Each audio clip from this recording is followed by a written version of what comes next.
Good afternoon. My apologies for interrupting your good conversation, but we're going to get started.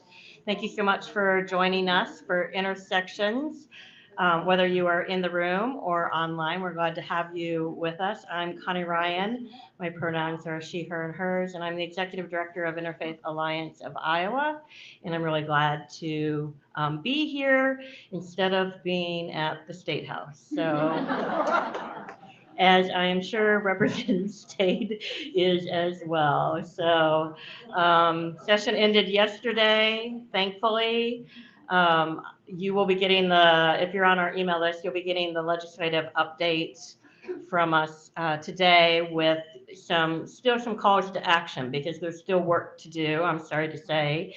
Some legislation that was passed and we have an opinion about and would like you to express an opinion to the governor on. There's actually one bill that we want her to sign, and that's kind of amazing because we don't get to do that very often.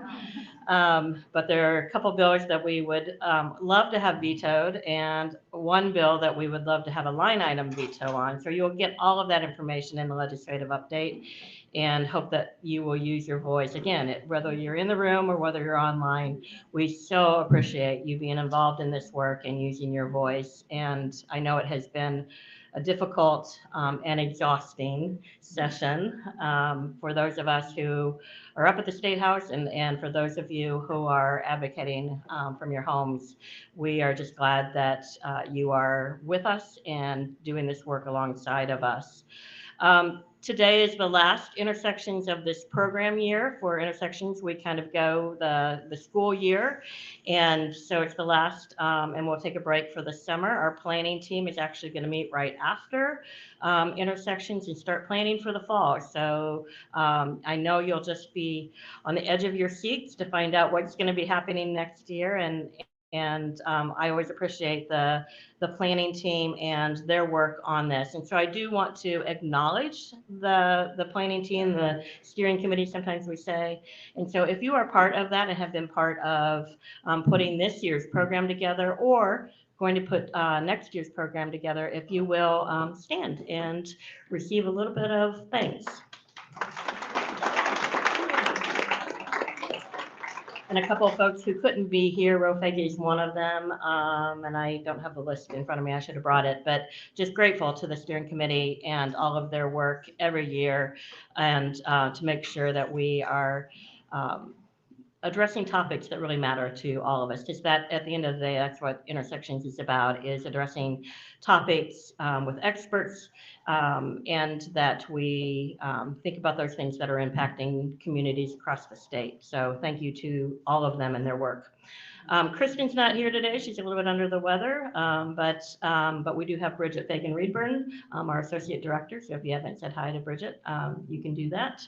And so we'll get started. And I am thrilled to have our good friend of Interfaith Alliance, friend of ours, with us today, Max Mowitz, who's the program director at One Iowa, overseeing organizational programming, direct service, and community education and training. Max has been active in LGBTQ advocacy work since coming out in high school. By the way, Max went to high school with my son, so and they played in orchestra together and focusing on comprehensive LGBTQ education to the broader community as a component of queer liberation. Max specializes in topics related to the trans and non-binary community, LGBTQ birth work, LGBTQ inclusive healthcare and mental health care, and is a certified community health worker. Max previously served as the volunteer and office coordinator at the Young Women's Resource Center in Des Moines after earning their undergraduate degree in ethnomusicology. I'd never heard that word before, so that's awesome. Ethnomusicology and African American Studies. Max serves as a board member for the Iowa Abortion Access Fund and Iowa Trans Mutual Aid Fund. Max is pursuing their birth and postpartum doula certification and is practicing as a doula, serving trans and non-binary individuals in their gender-affirming experiences as a support system as they navigate healthcare systems, social gender affirmation, and mental health. Max is passionate, as you can tell, about justice and liberation of all marginalized people. And Max is going to be talking about beyond the binary, gender expansive Iowans and the policies that protect them or not.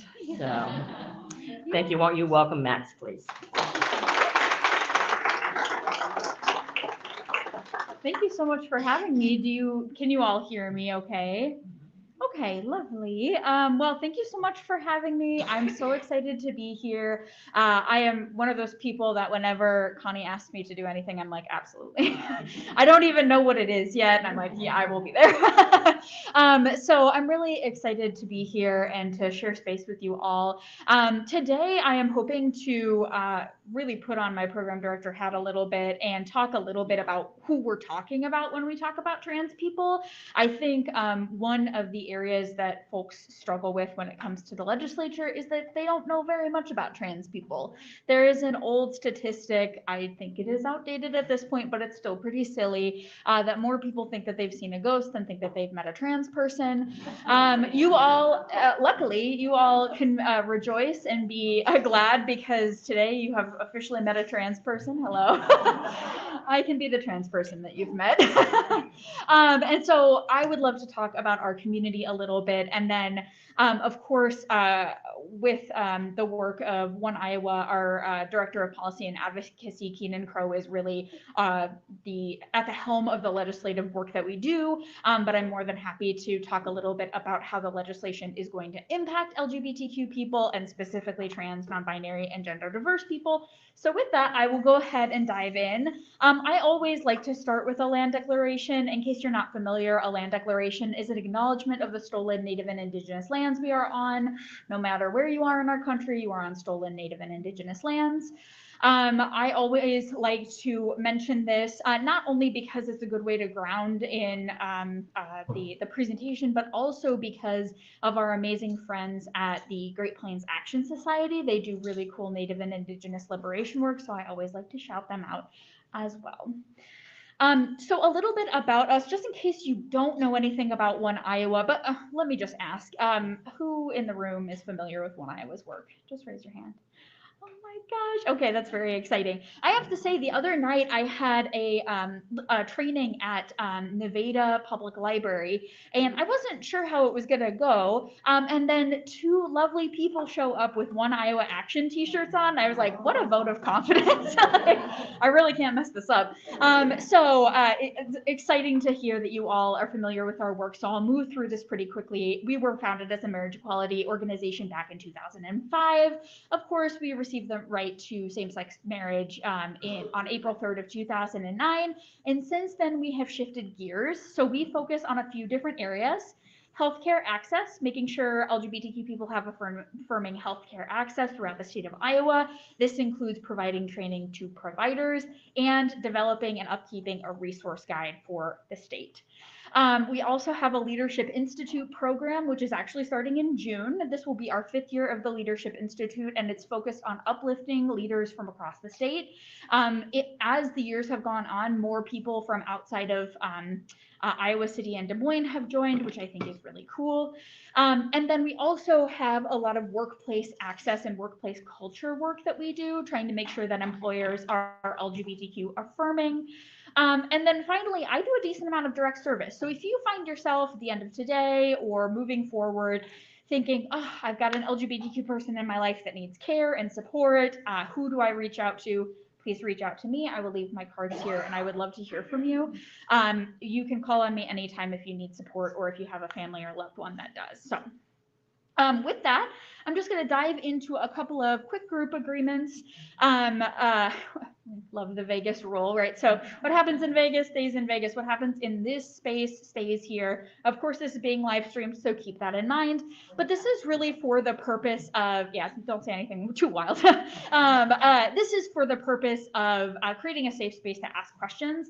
It is not often that you're going to get the opportunity to ask trans person with expertise in the field any question that you want. So I highly recommend you take me up on that offer. There is no such thing as a silly question. Related to that, please feel free to ask questions as they come out throughout the presentation. You don't need to wait till the end. I know that with my little goldfish brain, I don't remember things at the end of a presentation, so ask me as you think of things. And then, of course, I assume everyone in this room wants to learn and grow and be more inclusive of trans people. So I'm going to assume that even if you don't have the perfect language to ask your question, or if you ask it in a way that's kind of clumsy, that's okay. We're all going to learn together, and there's no judgment from me. So I respect y'all's viewpoints, and I hope that you can respect each other's viewpoints as well. But with that, I have a lot to dive into because, again, I really wanted to create a shared understanding of what we're talking about when we talk about trans people and some best practices for working with trans people. So one of the things that pops up a lot when we look at this legislation is the very essential misunderstanding about the difference between sex and gender. So sex is just a biological classification. It's just hormones, chromosomes, internal and external reproductive anatomy, right? So if sex is what's happening in the body, then gender is what's happening all around us. So it's highly influenced by societal expectations. And typically, you know, if I were to ask the average person walking down the street in downtown Cedar Rapids, like what the genders are, they would probably say men and women, right? This is what we refer to as the gender binary. The gender binary is the idea that you're either a man or a woman, because that's what a binary is, right? Choice of one or the other. We're going to talk more about how that's not the case in a little bit. But the important thing here is that sex and gender are not the same. So you actually can't know someone's sex characteristics by knowing their gender and vice versa. This is really, like I said, like a pivotal point of misunderstanding when it comes to understanding the trans community. Now, gender identity is the way that you identify. So everyone in this room has a gender identity in some way, shape, or form. Even if you don't think about it very much, you probably have a gender identity, right? And so for a lot of people, their gender identity lines up with the sex that they were assigned at birth. So if any of you all have ever been in the Des Moines area, the downtown area, there's Blank Children's Hospital right in the heart of downtown. That's actually where I was born. So I always think of the babies born there when I think of this example. But let's take a baby born this afternoon. And the baby is born and the doctor takes a look at the baby and based on its biological characteristics, assigns it female at birth. So that's the sex it was assigned at birth.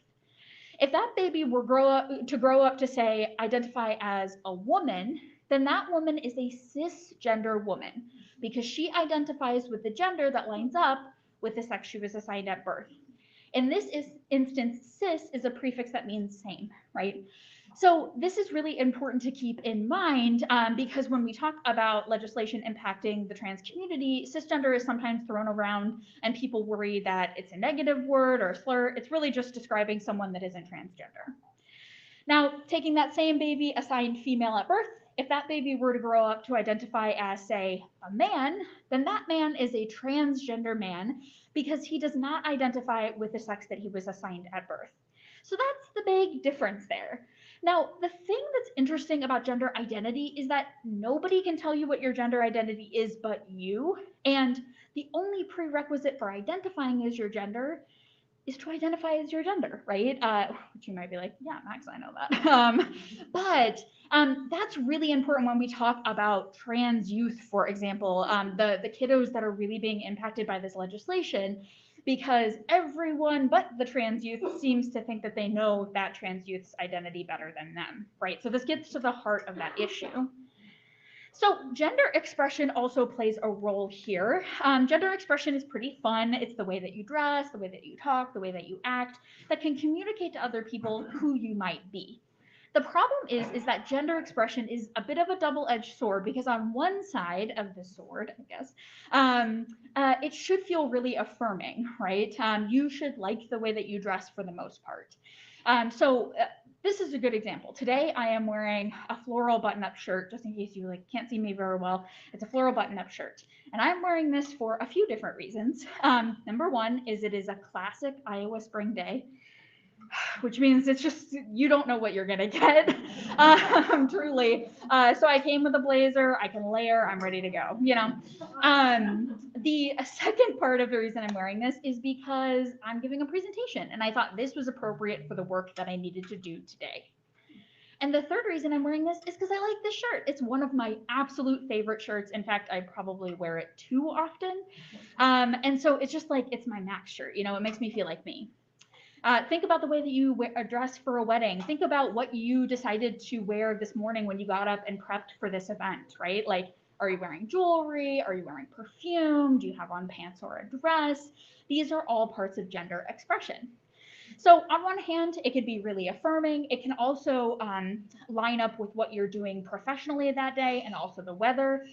But on the other hand, we don't want to use gender expression to try to figure out someone's gender identity, because sometimes those two things don't always line up, right? So when, as humans, when we meet new people, we want to categorize them right away, right? Totally understandable. I do this too, right? But what we really want to make sure to do is not categorize someone immediately upon meeting them, because we're probably going to mess it up, especially when we work with trans and non-binary people, which I'll talk more about in a moment. And so later, when I talk about pronouns and gender neutral language and things like that, that is part of this larger stream of like trying to be inclusive of LGBTQ people, because we're not assuming people's gender just based on how they look, right? So we'll talk more about that in a moment, but one thing to keep in mind is that gender expression is very culturally sensitive. So a lot of people that are anti-trans will say stuff like, I'd never let my son wear pink, or I'd never let my son wear a dress. But we know that as time has gone on, those gender norms have changed too. There's a very famous picture that sometimes I show Franklin Delano Roosevelt in a dress when he was 2 years old, right? Or, you know, an example that pink and blue used to be flip-flopped, and pink was like the boy color and blue was the girl color in the early 1990s, or 1900s, I should say. Woo, not 1990s. Woo, oh my goodness. But yeah, so all these things are really important when we think about this. And I also think, again, when you don't understand the role of gender expression, it's hard to understand trans and non-binary people, because you think, okay, I can guess what your gender is based on how you look. And chances are good that you probably can't, especially when we talk about trans and non-binary youth. So this brings me to the trans umbrella. I get a lot of really good questions about this. And so I wanted to make sure to just touch on it. But without getting too far into the weeds, the trans umbrella includes two different types of trans people. So there's binary trans folks and non-binary trans folks. And it's pretty simple, actually. So binary trans folks are just those people that identify within the gender binary that I mentioned earlier, right? So they either identify as men or women. So trans women are women and trans men are men. Sometimes when I talk about this, I'll get a good question that is often along the lines of, okay, my cousin is a trans woman. Does that mean she transitioned from being a woman or to being a woman? And the nice thing is that the identity is in the label itself. So you know that a trans woman is a woman because the word woman is in her identity. It's right there for you. You don't have to do any backwards math or anything like that. You don't have to think about who she might have been in a different part of her life. What's important is who she is right now and who she's sharing with you, right? On the flip side of that is non-binary trans people. So non-binary trans people are people that just don't identify as men or women. There are dozens of ways to be non-binary, so I won't even get into the weeds on that today. But it's really just important to understand that there are a lot of non-binary people, and there are dozens of ways to be non-binary. And often when I talk about non-binary people, and often when we hear anti-trans rhetoric, we hear something along the lines of, oh, you know, what's this newfangled idea? I've never heard of this before. Y'all are making this up. That is an ahistorical approach to thinking about gender, because if we think about two-spirit individuals, for example, two-spirit individuals are native and indigenous individuals that encompass characteristics of multiple genders, or a third or fourth or fifth gender, depending on the tribe. So when we say non-binary people are like a new idea, we are erasing many different culturally specific non-binary gender identities that have existed since the beginning of humankind. So when you hear this anti-trans rhetoric, this idea that trans people are new or are kind of like infringing on cultural norms, you can always say that we've been here for a really long time and there's very well documented histories of us, even if people try to erase those histories. So this kind of brings me a little bit to working with trans individuals. And a couple of quick things to know before I move into more specific like best practices and things like that. Oh yeah, go ahead.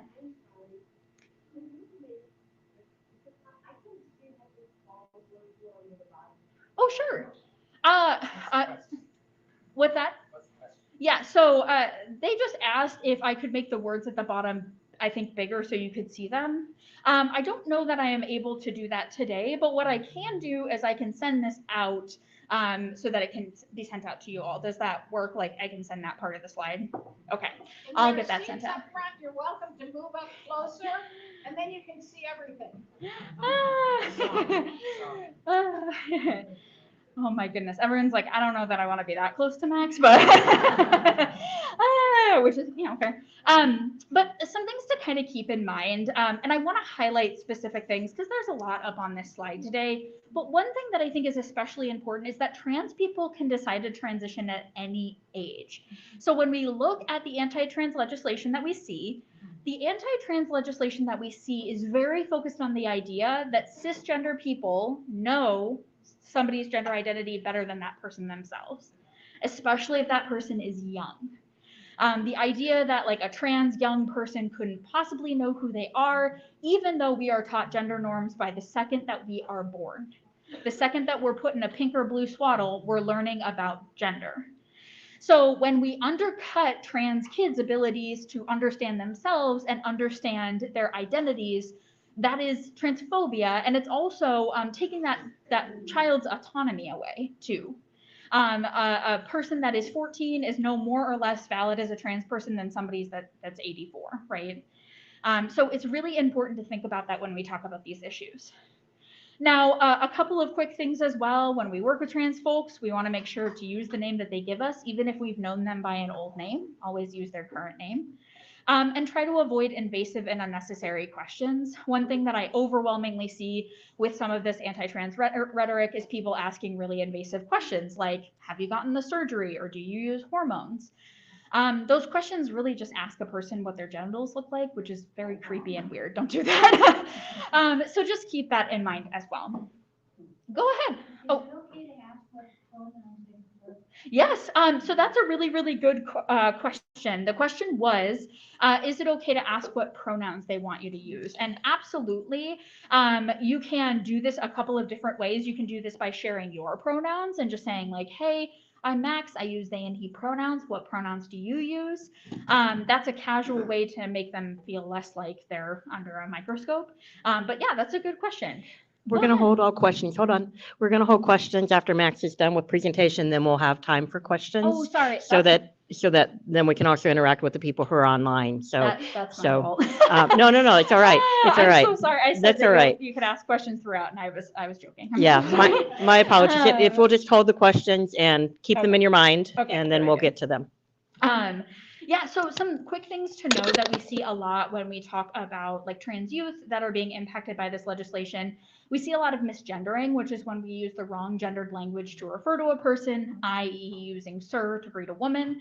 A lot of people misgender trans people intentionally in this legislation and throughout like talking about trans individuals because they don't see them as really trans.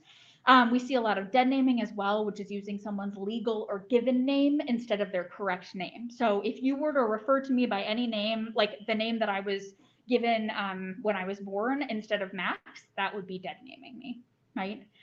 And a lot of what I see people misunderstand when we talk about this legislation is dysphoria. This is kind of like a hot button topic.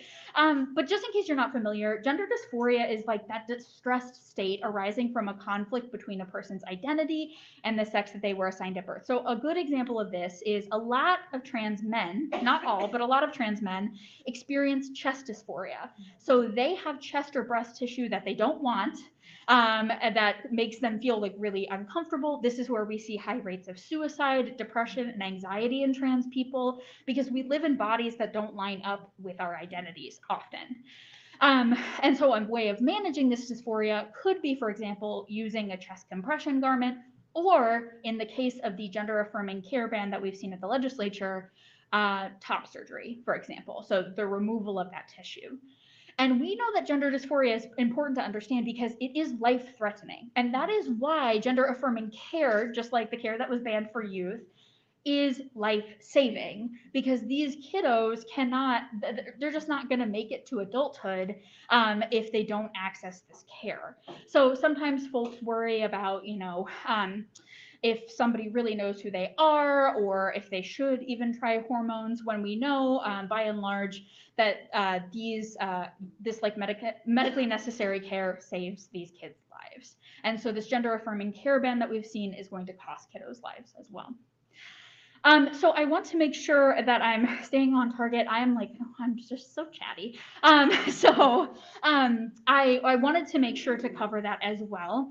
But a couple of quick things that you might want to think about when you work with or talk with trans and non-binary people, where you talk about these issues, is gender dysphoria is something that really negatively impacts the lives of many trans and non-binary people, although not all of us experience it. So not every trans person has dysphoria, but a lot of us do. But the other thing to keep in mind is that this medical care is medically necessary and saves lives. And we want to trust the humans that are getting that care, right?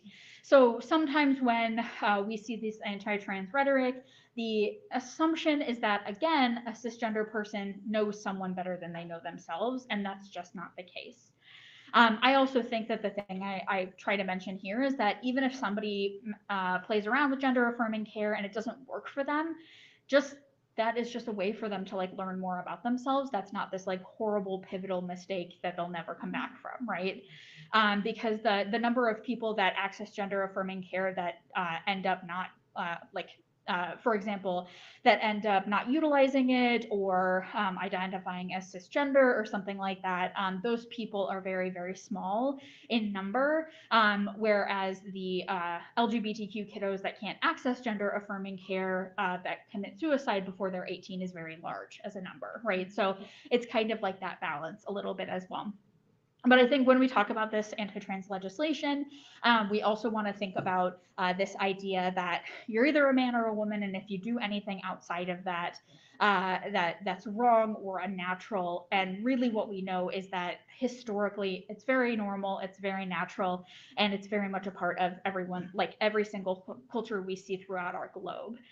So those are kind of the things that I try to ground us in before I answer questions about the legislation or whatever questions you may have. And some ways to be more affirming is to ask and use people's correct pronouns. I also recommend using gender neutral language if you don't know the gender of a person. That can be a really good way, a good tool in your toolbox to ensure that you are treating someone with respect and dignity.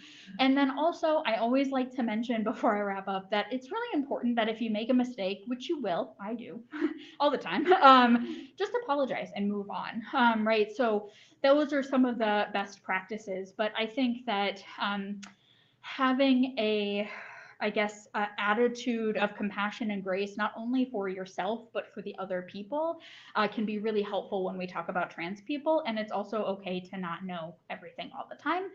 It's okay to keep learning. It's okay to reach out to me if you have any questions and things like that. So I wanted to make sure, because I know you all's questions are going to be much better than anything I prepare on a slide. I wanted to make sure I didn't go over time, and I think oh my gosh, it's 12:29. I did it. Oh. Everyone at One Iowa, I'm sure they're all what happened? Somebody, a wave has gone through the state of Iowa because I'm just a chatty person. So I would love to answer questions now and go from there. So here, I'm not able to bring the microphone to you. I need you to come here to this side, and then we'll have Max answer questions. So we have a little portable thing over on this side. Where is here? Right here, My apologies. where I'm standing. I Yeah. will come over and help you. Welcome to Christ Episcopal Church. Thank you. Kate and Trish Varnum are members of this parish, of the Varnum decision. So you can add that to your toolbox of, trivia. Yeah, I love it. My question has to do with pronouns. Yeah. I am a guerrilla grammarian who gets really uptight when we refer to a person with a plural descriptor, Sure. they. Mhm. So my question is, has any brilliant person come up with new words to be able to describe a person in a non-gender specific way? Yeah.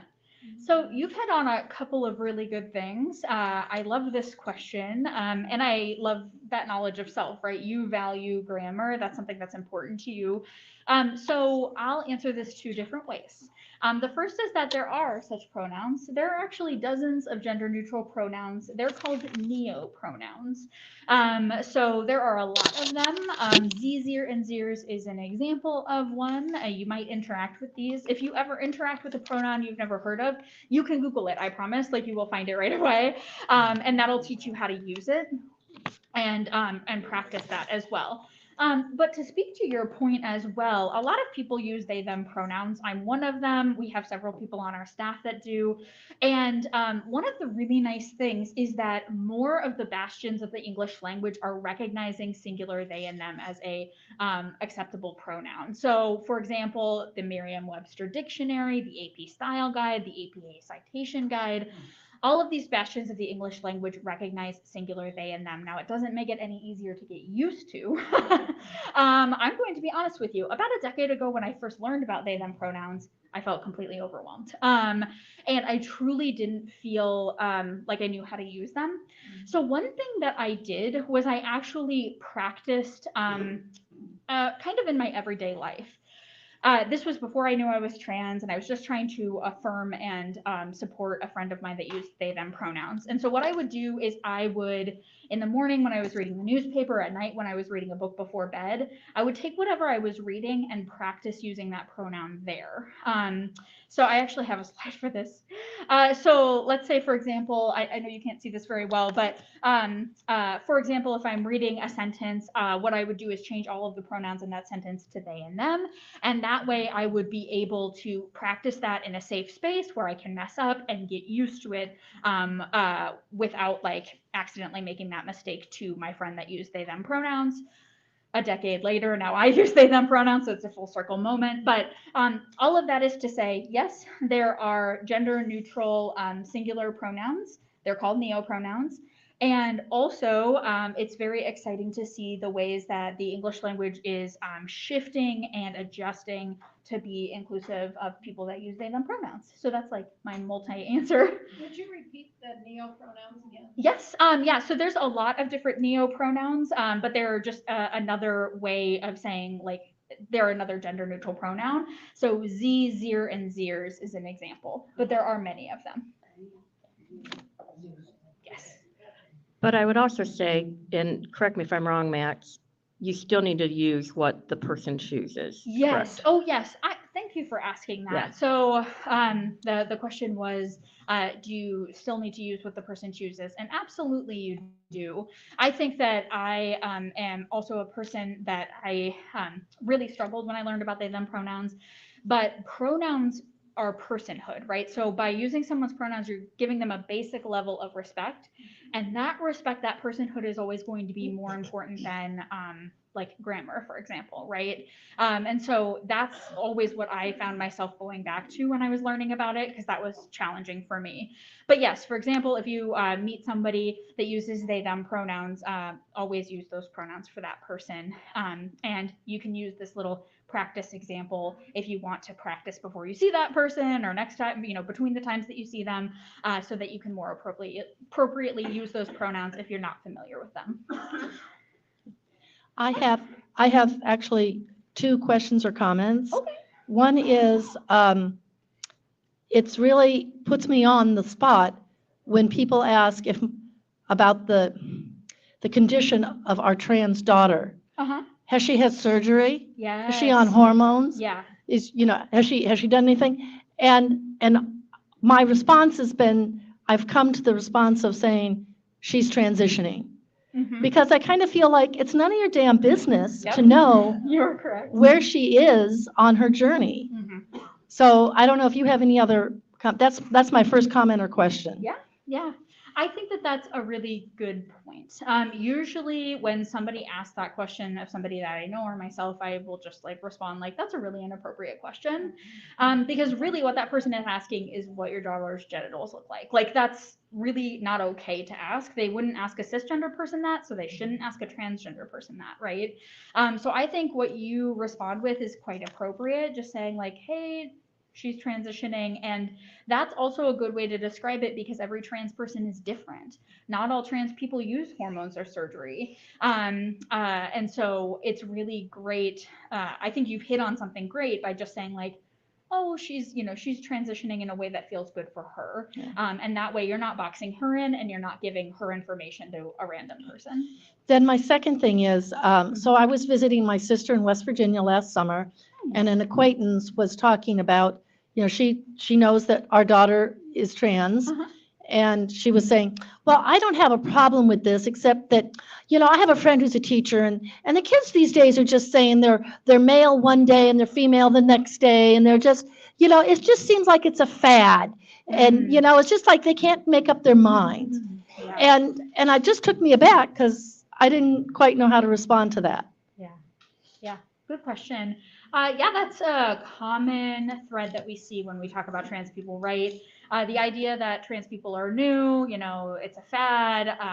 I talked a little bit earlier about how trans people have existed as long as humans have been alive and around. Our histories have been intentionally erased because being trans is not popular in the highly privileged community, but we've existed for a very long time. So that's part one, right?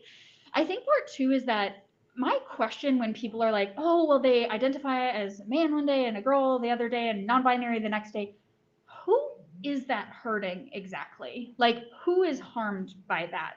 It might cause a little bit of confusion in school, and pronouns changing can, people catching up with that. But the average trans person I interact with that's figuring out their gender is very understanding to the fact that other people might not know right away how to use that pronoun, for example. But when somebody is exploring their gender, that literally does not harm anyone else. And it is actually a very healthy practice of self-understanding and self-realization. So I struggle with that a little bit because it seems like it is inconvenient for that person that a different person is exploring their gender. And that inconvenience shouldn't impact how this person acts and their way of understanding who they are. I really wish we had more people that felt like they could explore their gender that way, because that's really what you should do when you're a young person, or even in my case, an adult, right? You should be figuring out who you are. You should have this safe space to play around and question things. So I think that that's really important as well, and it doesn't actually harm anyone. Yes, Max. This is a forum for the intersection of religion and politics, so I want to bring the religion part into that. And that's that what I see is Christian fundamentalism, which is coming out of a literal reading of the Bible, Old and New Testaments. And this is what's actually informing this political view that's come out in the State House. They won't say it that way. Sometimes they appeal to science or, what's in the best interest of the children. But how do you respond to people when you think that that's what is at the root of really at the basis of this whole discussion? Yeah, that's a good question. So to kind of summarize what was asked is, how do I navigate conversations around trans people with people who have these fundamental views around what it means to identify as a certain gender and things like that?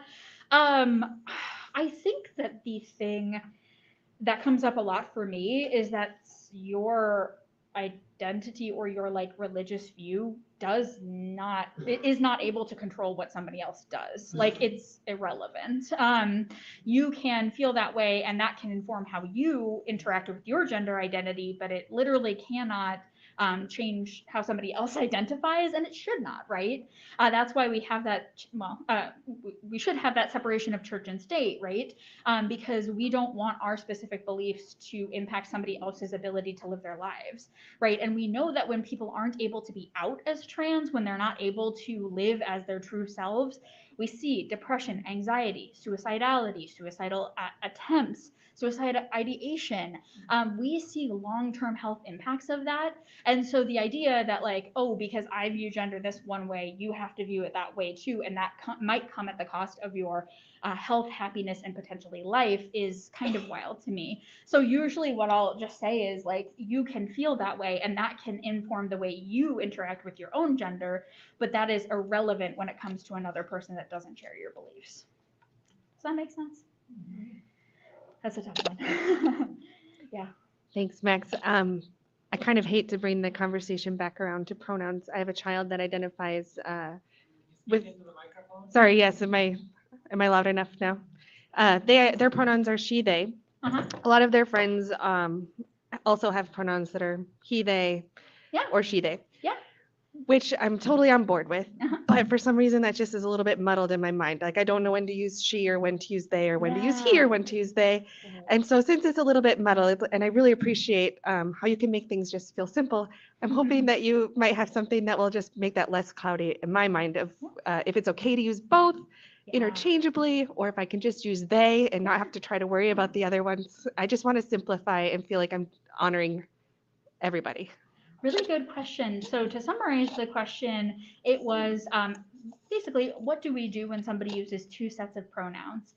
I really like this question because it hits on two things. Number one, you care about that person enough to use their correct pronouns and you want to be respectful of them. So you're already doing the right thing. So you're in the green on that. I also really like this question because I use two pronouns, so I can speak to that in a personal way too.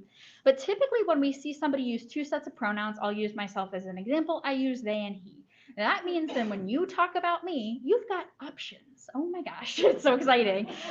So you can use they or he interchangeably if you would like to. The thing that I would recommend is that for the context of an individual conversation, you choose one. Otherwise, it gets kind of confusing, right? Otherwise, you're saying like Max goes to the store to buy his groceries. They stop by the mall to pick up his favorite nails. That's confusing, right?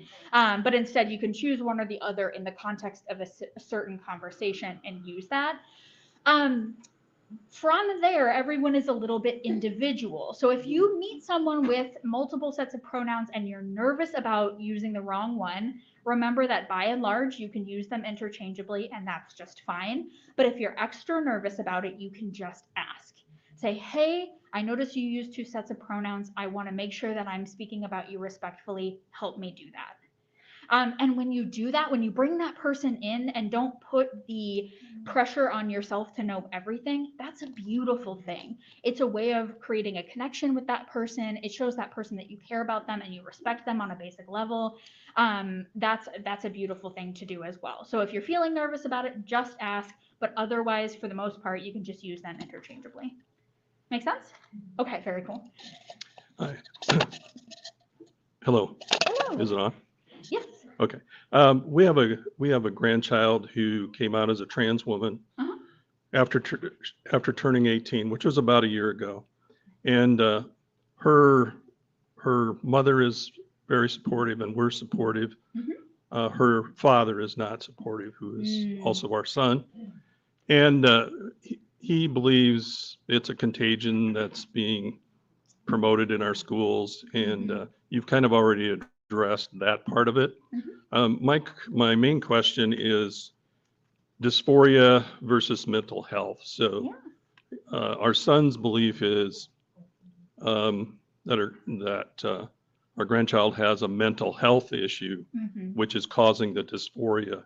And I know the dysphoria, struggling with dysphoria can cause mental health issues, but how do you sort, I mean, how do you help sort those things? And in your mind, or how do you help explain Yeah. how that whole thing works? And fortunately, she is going to counseling and seeing a therapist and everything. So that's really good. But she really does struggle with ups and downs quite a bit. So Yeah, good thank you. question. So to kind of summarize the question, focus on dysphoria and mental health. Does mental illness impact dysphoria and vice versa? So yeah, dysphoria, gender dysphoria is in the DSM-5, which is the Diagnostic Statistical Manual that therapists use. So it is a mental health diagnosis, right? And that is because there's I could talk for a very, very long time about kind of the history of trans people and the mental health field, but it is a diagnosis. If we are not managing dysphoria, if we don't have affirming families, an affirming therapist, if we can't access gender affirming care, if we want that, that's where we see anxiety and depression pop up.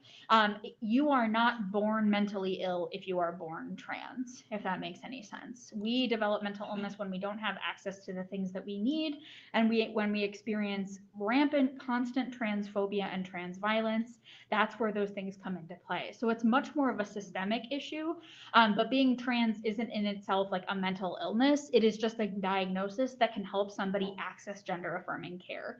It's also very hard to access gender affirming care, and you need to see a therapist, especially if you're a young person. You need to see a therapist for a long time to get that diagnosis and to get a letter to access gender affirming care. So again, there's a lot of gatekeeping that keeps people from accessing that care, and that also comes from a history of believing that trans people are mental ill, but we're not. It's just a diagnosis that can help us get there that we need. So that makes sense.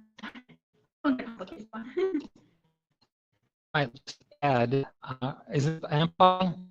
I might just add that about 60 years ago, lots of people had the belief that people who are blind would necessarily have mental health problems. So it's not just a trans issue. Yeah. I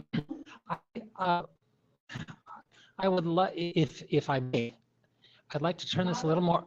What? Eat it more. Yes, yes. I was telling other people to eat it, and I'm forgetting to do that myself. And so,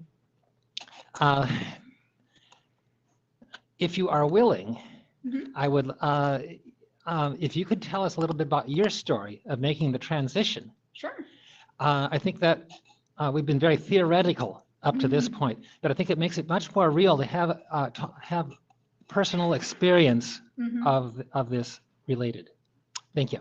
Yeah, that's a really good question or request, I should say. Yeah, I think that I can speak to this, and actually, Connie knows a little bit of my story, partially because I shared it in testimony at the Capitol when we looked at the gender affirming care ban.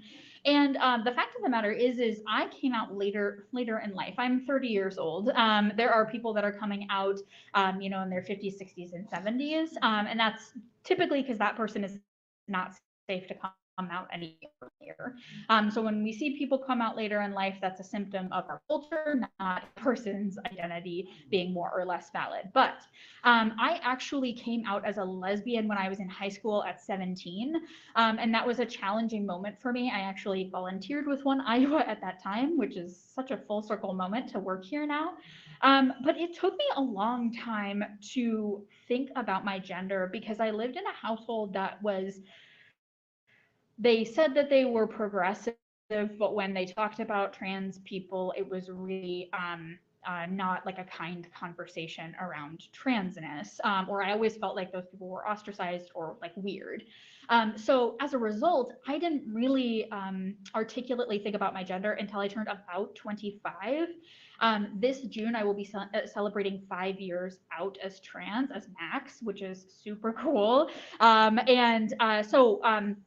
I'll be honest with you, I didn't start thinking about it until I started having very intense bursts of dysphoria.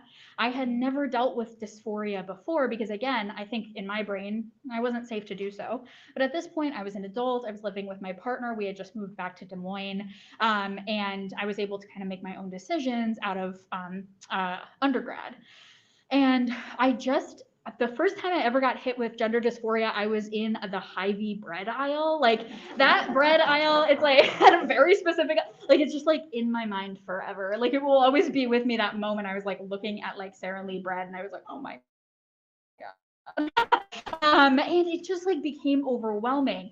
And I was able to, because of my years of LGBTQ advocacy, think, okay, what does this mean, right? So not only did it take me feeling like safe and comfortable and like I had the agency and autonomy to start thinking about my gender, but I also had that knowledge as well because of my LGBTQ advocacy work. So I knew that being trans was something that I could be, but I never thought, oh, that's me, you know? I was like, oh, it'd be cool to play around with my gender, but like, that's not me, right? And I kept dismissing myself. So when I started having these waves of gender dysphoria, it became very hard to ignore at that point. And it started really impacting my mental health very, very quickly. As soon as I was able to think, maybe something's not right here, it took over my brain. And so luckily my partner, my husband, is incredibly, wonderfully amazing and so supportive, and really helped me play around and explore my gender, was with me on the days that I was like, maybe I'm a boy. The next day I'm like, I don't know, maybe I'm a girl. I don't know who I am, what's going on. He was always there. And so that's the thing that I always like try to take away from my experience, is that just having that one person that's willing to ride with you through that, I mean, that saved my life, right? So gender dysphoria got worse and worse, and I just knew I had to start presenting in a different way. I had been very feminine before I started having this experience. Lots of dresses, lots of makeup. I still wear makeup, but like all sorts of things like that. And I started presenting more masculine. That started feeling really good. I used binders, which are a chest compression garment, to make my chest flatter, all these things, and things started to improve. I started to feel better. In June of 2018, wild enough to think of that, I had a name day party. It was super fun. I had all my friends over and I shared my new name with them. It was awesome. I made little cookies with my pronouns on them. It was really fun.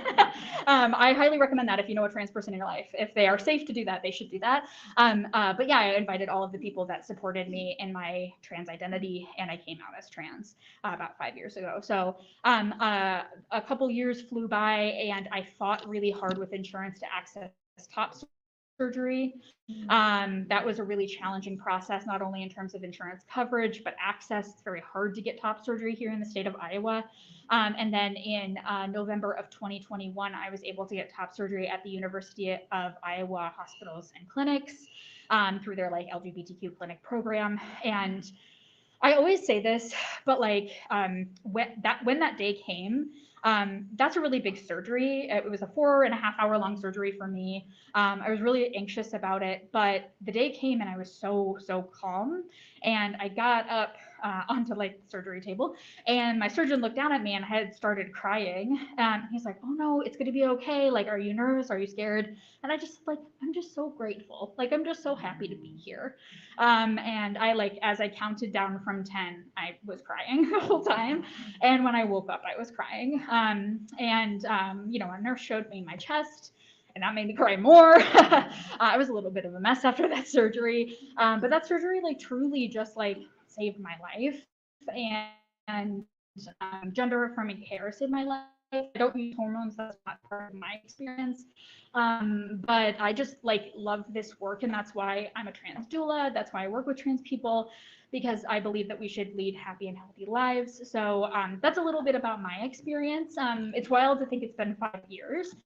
But yeah, thank you for asking about that, because I'm always happy to share. Maybe got too personal, I don't know. But yeah, that's all to say that when I see these youth like lose access to gender affirming care, like I feel that in my bones, because I hear their parents' fear. I hear their fear. I know what it's like when, you know, when I was initially denied access to top surgery, like I just can't explain how gut-wrenching that was. And I feel that for each trans kid that doesn't get that now. So that's just something that's really heavy on my mind, given my experience with gender affirming care. So I just have a quick comment. Yeah. And that is, thank you for coming today. Yeah. And I am a member of this church, Yeah. but I also thank all of you for coming. Yes. But also, you've all come And I'm thinking that pretty much we all are in agreement. And so this is kind of an echo chamber. And so I remember thinking when, a couple years ago, when it was LGBTQ day at the Capitol, I remember thinking, oh, that's nice, good for them. I have a brother-in-law who's gay. All right, fine. 2 weeks later, our kid came out to us as trans. And now all of a sudden, it wasn't just fine, good for those people. I now had to take an active role as a mother. And I just challenge each person, maybe you all have your own ways, but whether it's getting out and registering voters, whether it's educating the public, whether it's contacting Republican legislators, they are just now infringing on the kids. But Missouri is already looking at banning transgender care for adults. Yep. They are not going to stop at kids, and they're not going to stop at banning books in schools. They're now also eyeing and targeting public libraries. So this is an echo chamber here today, but I urge you to take the energy that you get from this gathering and take it out and be active in some way to help effect change.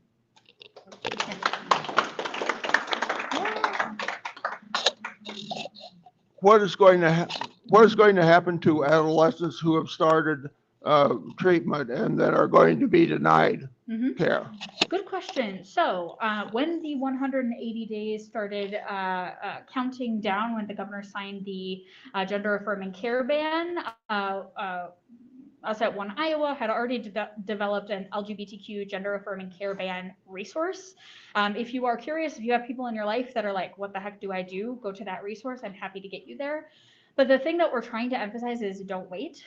We know that 6 months sounds like a long time, but what we want to make sure is that kiddos that are already accessing gender affirming care don't have a disruption of care, because we know when kiddos can't access their hormones, puberty blockers, things like that, that's where we see mental health issues, and that's also where we see just like a lot of body discomfort as well, because it's weird when your hormones change a ton. So what we are recommending is that people get right to it and try to access that care out of state. And so if you know anybody that's in that situation, you can always refer them to me, and I'm happy to get them on the right track. Their provider should also know how to support them in that, because anybody that's providing gender affirming care right now is very aware of what's going on and very much trying to what they cannot do. And so my perspective on that is get going, make sure not to wait, because we don't want that disruption of care. And remember that Illinois and Minnesota are both wonderful resources. There's many clinics up there that are trying to make sure that people can access that care. And then there's also a lot of people that are trying to provide the logistical support to get up there. The other thing is I help run the Iowa Trans Mutual Aid Fund. We are actually launching a travel fund here soon, so that families can apply for money if they need to travel outside of the state, because that's expensive in this day and age to leave the state for potentially multiple medical appointments. So act now, ask for resources, and get in touch would be my recommendation. Cool. Help me to thank Max.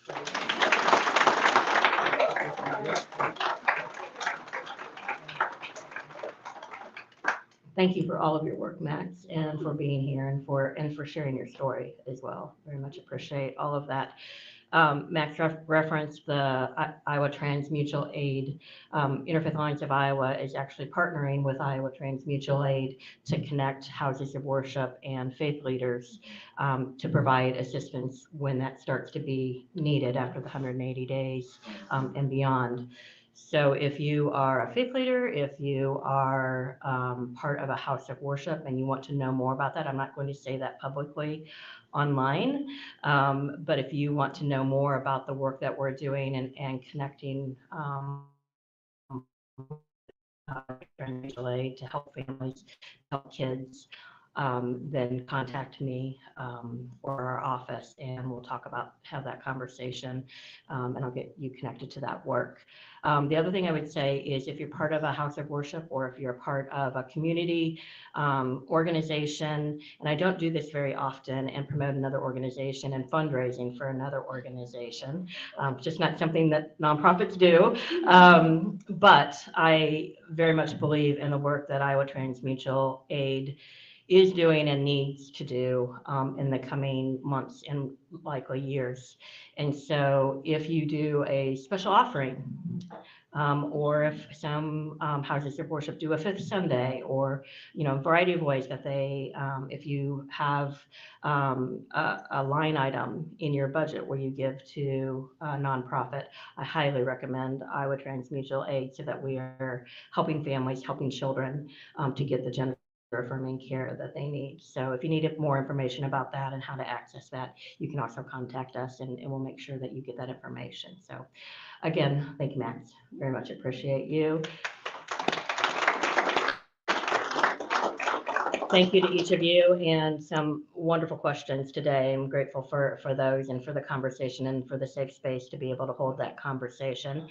As I said earlier, Intersections is done for the program year. We will be back in September. I don't know where we will be. Normally we have always been at First Presbyterian Church, but they had a little bit of a water issue. So we are grateful to Christ Episcopal Church for housing us for the last few months. It will depend on where First Presbyterian is in their remodeling of water issues. And we're in September, so just look for that in our emails. And for now, thank you and have a great weekend.